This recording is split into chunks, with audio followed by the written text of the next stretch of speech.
Okay, so till now that we have actually discussed about that how to use RoboFlow, how to prepare our data set, right?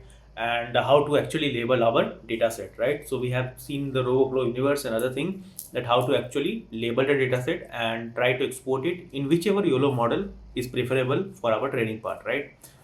So let's again move forward and carry this lecture to training the model, right? So as you can see that this is like I have already prepared one data set. Okay, so I will be downloading this data set, right, in YOLO V8 format.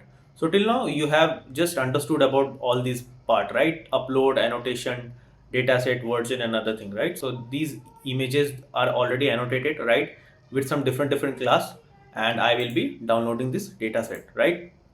So I will not going to download it again because I have already downloaded here, right?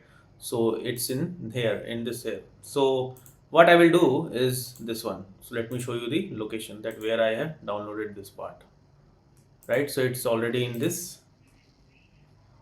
PP dataset, right? See this one. So this is how my data set is actually looking, right? So it has some test data, it has some validation data, it has some train data. Okay. Okay, if I go to data set, so you will find these many labeled data set. Okay, and the annotation part, I have already done the annotation part, right?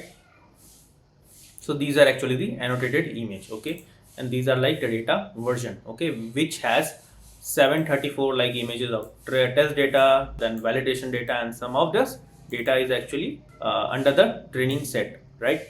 So once the data is actually downloaded, so now I will be using for training my model. Okay, so for that I will be using Colab. Why? Because it needs GPU for faster training. Okay, that's why.